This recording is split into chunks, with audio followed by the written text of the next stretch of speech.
Imagine walking into your workplace tomorrow and knowing without a doubt that you are irreplaceable. Not because you're the only one who knows how to work the copy machine or because you've been there the longest, but because you bring something unique and invaluable to the table every single day. Something that can't be automated, outsourced, or easily replicated. This isn't a fantasy. It's not only possible, but it's becoming increasingly necessary in today's rapidly evolving economy. I'm talking about becoming a linchpin, and today, we're going to explore exactly how you can do that. Welcome to CEO's Library, the 1% Bookshelf. I'm your host, and today we're diving deep into Seth Godin's game-changing book, Linchpin, Are You Indispensable? This isn't just another business book, it's a manifesto for the modern worker, a call to arms for anyone who wants to not just survive, but thrive in today's unpredictable job market. But before we jump in, let me ask you a question. When was the last time you did something at work that wasn't in your job description? Something that surprised your colleagues, delighted your customers, or solved a problem in a way no one else had thought of? If you're struggling to remember, don't worry. By the end of this episode, you'll not only understand why those moments are so crucial, but you'll be itching to create more of them. Let's start by setting the stage. The world of work as we know it is undergoing a seismic shift. The days of showing up, following instructions, and expecting a steady paycheck and a gold watch at retirement are long gone. Godin argues that we're moving from what he calls the factory model to the linchpin economy. In the factory model, which dominated much of the 20th century, the goal was to create interchangeable workers. You learned a specific set of skills, followed the manual, and did your job. It was safe, predictable, and, let's face it, often mind-numbingly boring, but it worked, at least for a while. Now, think about how much has changed in just the last decade. Automation and artificial intelligence are rapidly taking over routine tasks. Globalization means companies can easily outsource work to cheaper labor markets. The gig economy is reshaping traditional employment structures. In this new landscape, being merely competent at your job is no longer enough. Average is over. So, what's the alternative? This is where the concept of the linchpin comes in. A linchpin, as Godin defines it, is someone who's indispensable to their organization. Not because they have some rare technical skill, though that can be part of it, but because they bring creativity, problem-solving, and emotional labor to their work. Let's break that down a bit.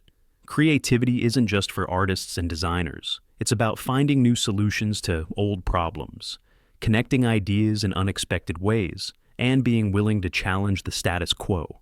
Problem solving goes beyond just following a troubleshooting guide.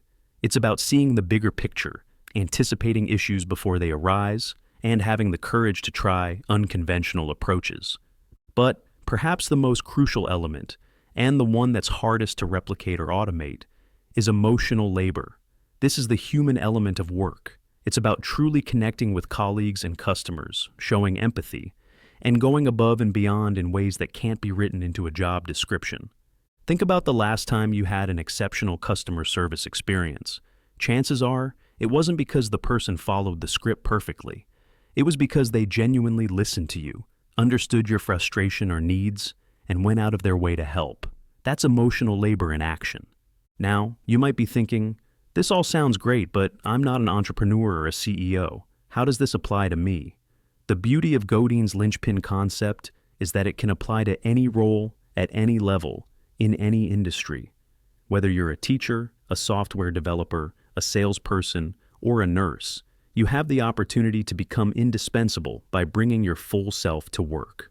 Let's look at a few examples. Imagine a receptionist who doesn't just answer phones and schedule appointments, but who remembers every client's name, asks about their families, and creates such a welcoming atmosphere that people look forward to visiting the office.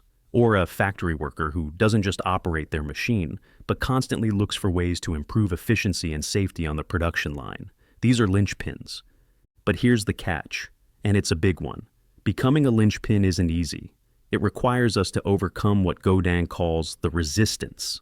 This is the voice in our head that tells us to play it safe, to not rock the boat, to just do the minimum required. It's our lizard brain, the primitive part of our psychology that's wired for survival and afraid of standing out.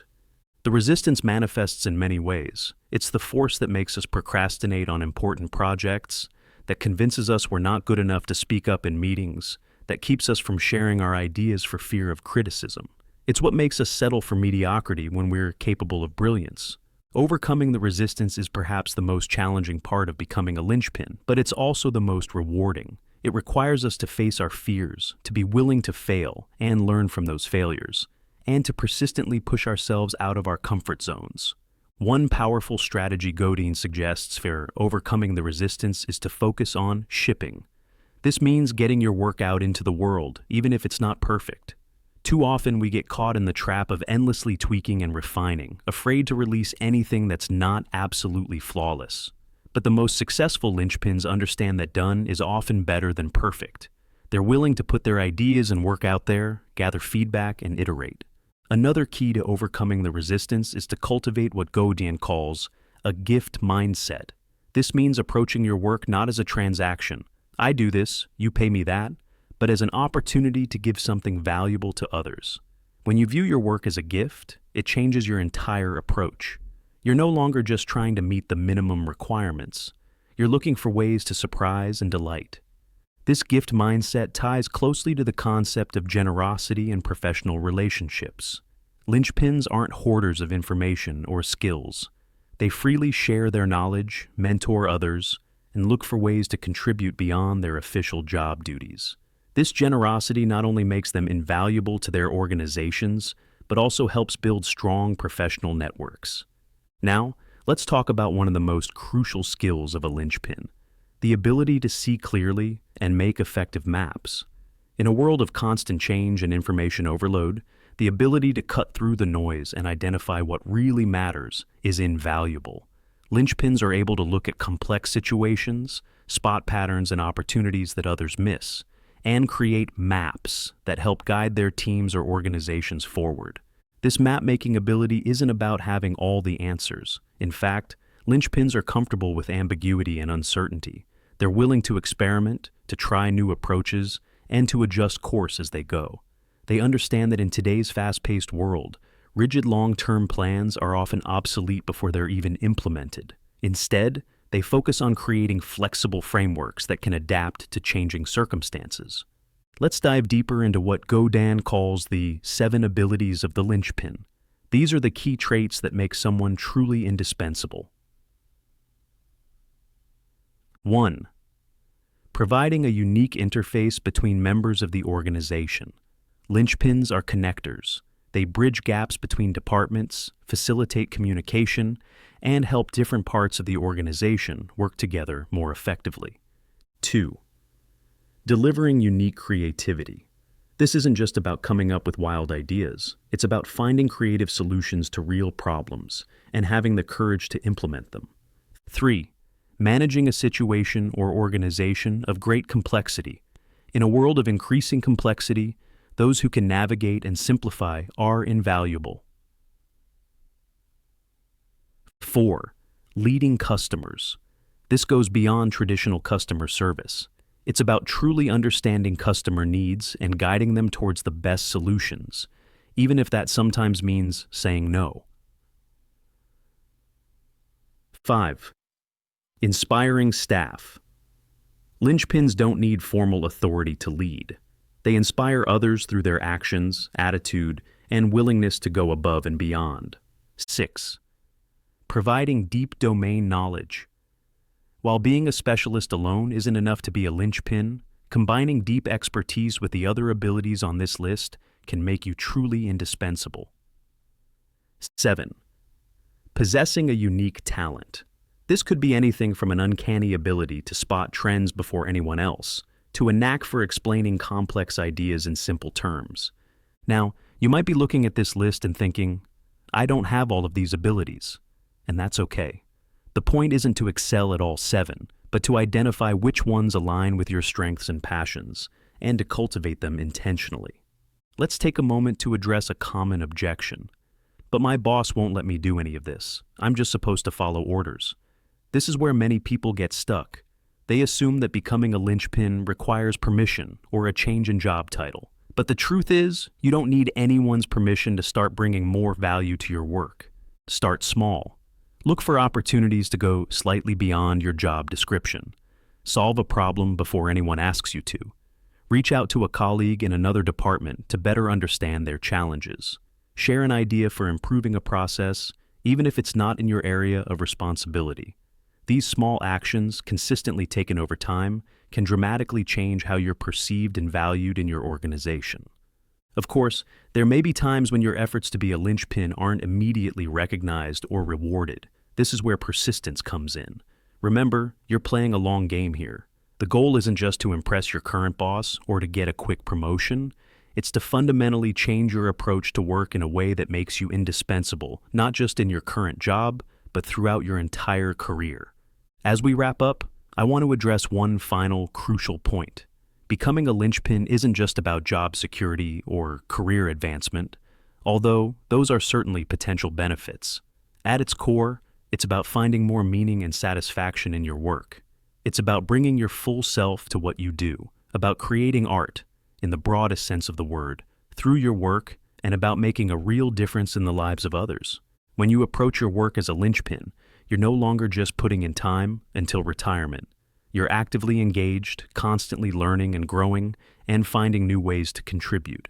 This not only makes you more valuable to your organization, but it also leads to a more fulfilling work life. So, here's my challenge to you. As you go about your work this week, look for one opportunity each day to act like a linchpin. It doesn't have to be big. Maybe it's taking a few extra minutes to really listen to a colleague's concern. Maybe it's proposing a small improvement to a routine process. Maybe it's finally sharing that idea you've been sitting on for months. Whatever it is, take that step. Push past the resistance. Ship something. Give a gift. Make a map. Be generous with your skills and knowledge. In short, be the linchpin your organization needs, even if they don't know it yet. Remember, becoming indispensable isn't about having a specific set of skills or a particular job title. It's about your approach to work, your willingness to bring your full self to what you do, and your commitment to creating value in ways that can't be automated or easily replicated. In a world of increasing uncertainty and rapid change, becoming a linchpin isn't just a good career move. It's a vital survival strategy. But more than that, it's an opportunity to find more meaning, creativity, and satisfaction in your work. To not just earn a living, but to make a life.